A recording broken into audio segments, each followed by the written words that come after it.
You see this stack of books? Let me tell you something.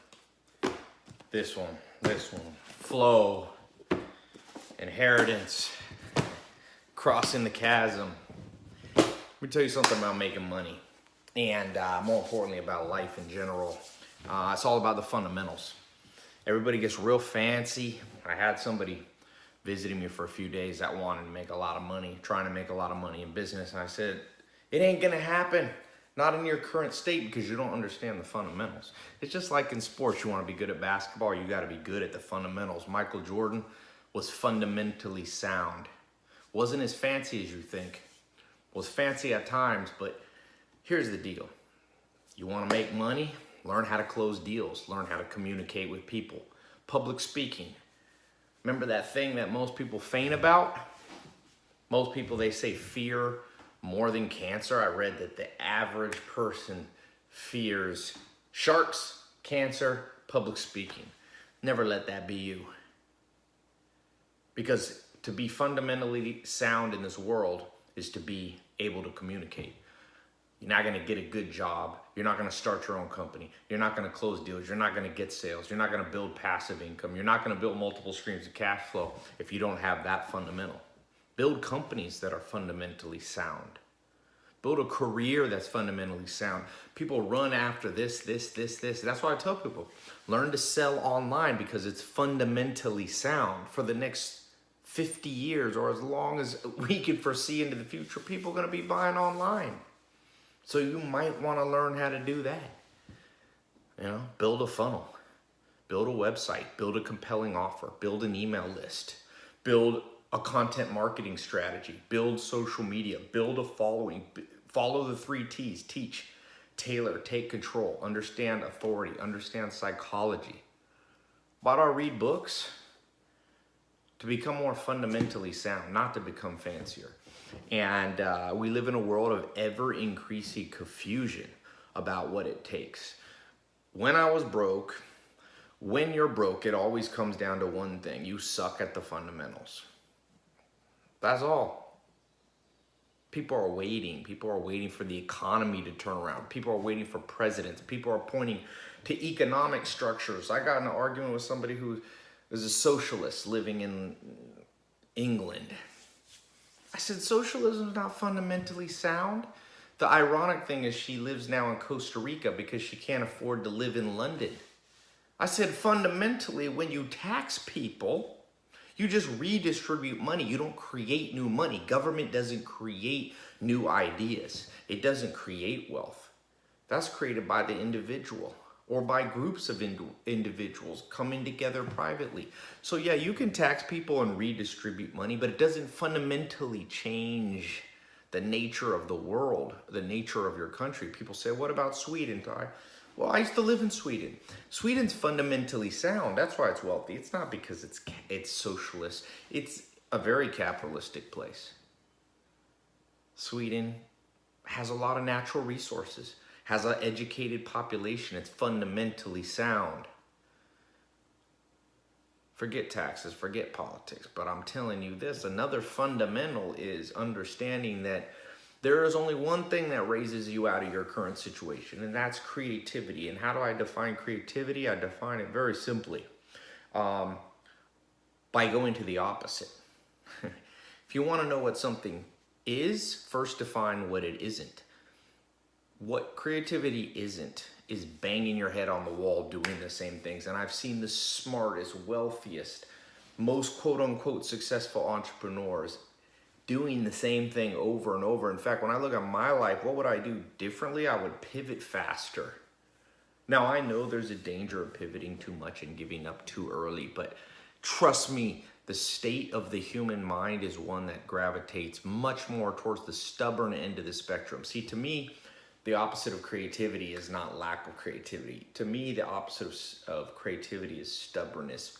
Falling in love with your idea, falling in love with your daily routine, falling in love with what's been working somewhat well for you. That's not fundamentally sound.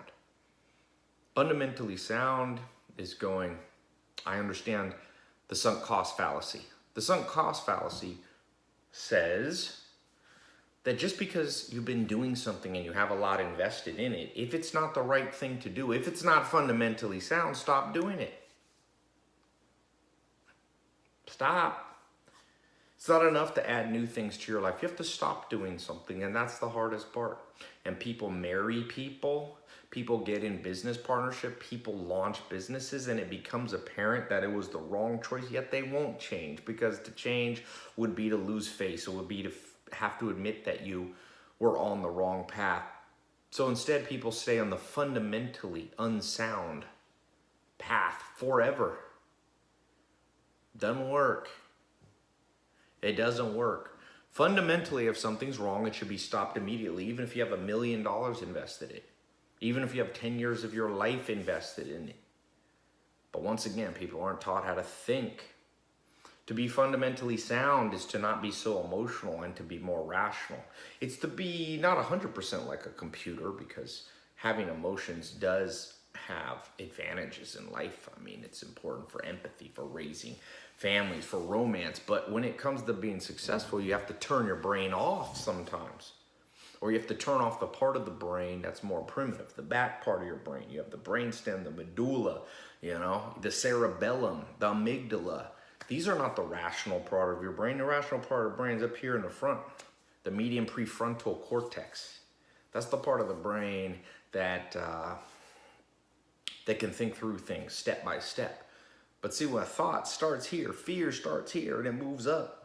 And for most people, it never hits the median prefrontal cortex. But the median prefrontal cortex is what makes humans humans. It's what makes us arguably above the animals, although sometimes we're not really above the animals. And that's because we operate so often back here. Greed, short-sightedness, anxiety, fear of things that shouldn't be feared. You should only fear one thing if your thinking's fundamentally sound. Fear one thing: to live a crappy life. Fear that.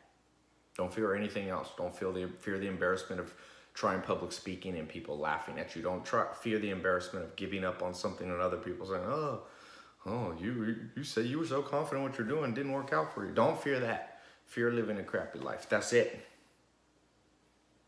And at the fundamentals, and why I rail against the modern school system and society in general, is because people don't keep that in mind. The only reason you should get an education, the only reason you should go to college or not go to college, the only reason you should start a business, the only reason you should work out, the only reason you should eat healthy, the only reason you should read, the only reason you should be watching this video is because at the fundamentals of what life's about is not living a crappy life. It's about living the good life. And that's it. And that's all that matters. If living the good life didn't entail me reading this book, do you think I would read books? If part of living the good life didn't have me recording this video, do you think I would be recording this video? For some reason, this video is in my destiny. For some reason, I'm recording this because at this current time, it feels like and seems logical that this is moving me towards a good life. But make no mistake, I'd delete all my social media in a heartbeat if I discovered it wasn't fundamentally sound, getting me towards that one fundamental goal, which is to be happy and live the good life. That's it. So keep that in mind. Stop fearing the things that are minor. What do they say? People major in minors and minor in majors. There's only one major. Enjoy your life. Live the good life. Be happy. Don't be stressed out too much. Surround yourself with an amazing social circle. Have excess money in the bank account so you can save. Maybe you won't be the wealthiest person in the world, but sure don't want to be the poorest person in the world. You don't necessarily have to be the most fit person in the world to live the good life. But you better get in the gym. You better watch what you eat. And that's the only thing that matters. And those are the subjects that aren't really taught in school. Math is good, but it's not that important when it comes to the good life. It's a minor part. Grammar is not that important in living the good life. What other people think may or may not be. I hope your life becomes fundamentally sound, my friend. Good night.